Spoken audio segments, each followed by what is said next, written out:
Good morning again. Yes, I'm back. Some slight technical issues. I think we may have to look at our Wi-Fi at home because I think unless I am connected by the cable, it's a little bit jiggy, which isn't good, is it, when you're going live? So for those of you who weren't with me earlier, we were talking about seasonality, planning for seasonality in your business. And one of the reasons I was doing that was because I use a hard copy planner, and I'm currently today planning my July, August, and September. And that's what I encourage you to do. And you should be doing this for your business already anyway, but are you doing it for your social media? Are you taking control, planning ahead, planning for the knowns? So, for example, a lot of the schools are breaking up in the next fortnight. Our local infant school, primary school broke up on Friday, just gone. Are your clients parents? Because it isn't so much about factory close downs and things like that. It's more about the fact of who your perfect clients are and where they're hanging out on their social media. And a lot of people are still active. I mean, I'm taking a couple of weeks off from back end of next week. And I'm taking 10 days off. I can't bear to be off that. Now, oddly enough, I will be switching off my Twitter and my Facebook, but I will still be active on LinkedIn. I will still be checking in to my accounts. I'll be planning all my content for the time that I'm going to be away. That's one of my jobs for today, actually. So the seasonality that's in your business, yes, if you are business to consumer, that's very different. You'll be planning now for Christmas, I'm sure, and have been planning for Christmas for some time, because in retail, as I used to work there, November and December, when you do 80% of your business. But if you're business to business, as I am, really interested, how far ahead do you plan for your business? Because we all set up with a grand plan at the start of 22. I knew what I wanted to accomplish this year. And then I sort of broke it down to bite-sized chunks, which is what I'm doing now. So I've got my 90-day plan, which is the next 90 days, which I'm going to be working through today. And I always say, start with the end in mind. So thinking about what you want to accomplish for your social media. I'll often say to clients, what is success for you on your social media? Now, for me personally, the starting point is to plan. Let's get a plan in place. Consider what type of content you need to be putting out there.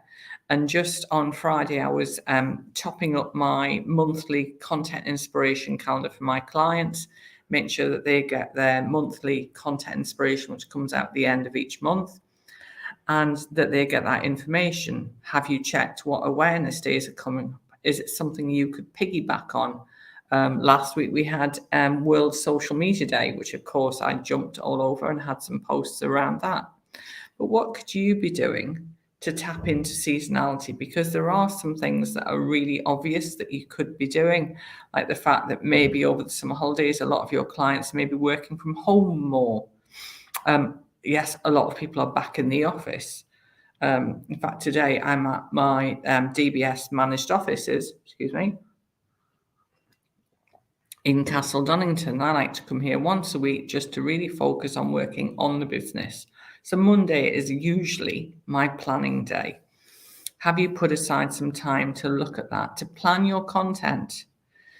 Are you going to keep your content going even when you're off?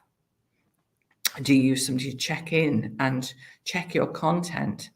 Have you adjusted your content plan to follow what's happening in the world right now? How agile and creative are you? Because it's great to schedule content. I'm a big fan of planning and scheduling my content. I like to plan at least 10 days ahead. In fact, as of this Friday, I'll have planned 2 weeks ahead because I like to be ahead of the game. However, once you've got that plan in place, it's really easy then to jump in, move stuff around, think, do you know what it is? Today, it's Wimbledon. Wimbledon's on. So that's a perfect example of seasonality. You could talk about what Wimbledon teaches us about business. That'd be a great post, actually. Maybe I should do that. Is thinking about Cameron Norrie yesterday and how fantastic he was. So you could build a whole portfolio around seasonality with Wimbledon. But then you could look at, we've got the Commonwealth Games coming in, and there's a whole thing around the commitment that athletes made to their lives. In essence, they put their personal lives a lot of the time on hold because they are totally focused on achieving the results they want to achieve from their sport, their chosen sport.